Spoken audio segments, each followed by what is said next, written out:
సంఘం తరఫున సంఘ అధ్యక్షుడు ఎల్పాటి భీమరాజు అనే నేను తెలియజేయనది ఏమనగా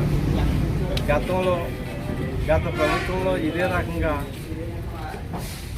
మధ్యవర్తులు లేకుండా సచివాలయం నందు రిజిస్ట్రేషన్లు జరపడానికి గత ప్రభుత్వం ఏర్పాటు చేసింది. అయితే అప్పట్లో కూడా మేము నిరసన వ్యక్తపరిచాము. ప్రస్తుత కూటమి ప్రభుత్వం చంద్రబాబు నాయుడు గారు, లోకేష్ గారు, పవన్ కళ్యాణ్ గారు కూడా దస్తావేజు లేఖల రాష్ట్ర సంఘానికి ఒక హామీ ఇచ్చారు. ఇప్పుడు ఎలా కొనసాగిస్తున్నారో అలాగే రిజిస్ట్రేషన్లు దస్తావేజు లేఖల ద్వారా రిజిస్టర్ వారి ఆఫీస్ నందు మాత్రమే రిజిస్ట్రేషన్లు జరిగే విధంగా చర్యలు తీసుకుంటాము.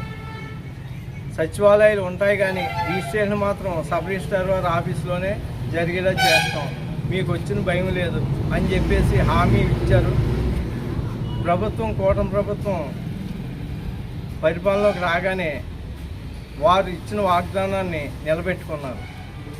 కానీ మరలా అదే ప్రభుత్వం దస్తావేజు లేఖలు లేకుండా రిజిస్ట్రేషన్లు ఫ్రంట్ ఆఫీస్ అని పేరు పెట్టి అందులో కొద్దిమంది ఉద్యోగస్తులను పెట్టి వారు మాత్రమే రిజిస్ట్రేషన్ చేస్తారు, మధ్యవర్తుల ప్రమేయం లేదు, మీరు చేసుకోవచ్చు అని చెప్పేసి ఇప్పుడు 396 జీవోను ఆయన ప్రవేశపెట్టి దస్తావేజు లేఖలకు ఇబ్బందికరంగా తయారయ్యాడు.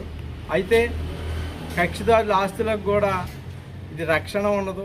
ఇప్పుడు ఒక రైతు ఉన్నాడంటే రిజిస్ట్రేషన్ ఏదైనా చేసుకోవాలంటే తన కొడుక్కి కూడా దస్తావేజులు ఇవ్వరు, కానీ దస్తావేజు లేఖరికి తన ఆస్తి యొక్క దస్తావేజులు ఇచ్చి జాగ్రత్తగా చూడండి అని చెప్పేసి మాకు ఇస్తాడు. అంటే మాపై గల అంత నమ్మకం ప్రతి ఒక్కరు కూడా వ్యక్తపరుస్తారు. ఈ రోజున రిజిస్ట్రేషన్లో మేము ఆపలేమండి. దస్తావేజు లేఖల్లో కేవలం మేము ఆపాలంటే రిజిస్ట్రేషన్ ఆపలేము, కానీ రైతుల సపోర్టుతోనే మేము ఈ ధర్నాలు, ఈ పెన్ డౌన్ కార్యక్రమం ఈ నెలాఖరు వరకు చేస్తున్నాము.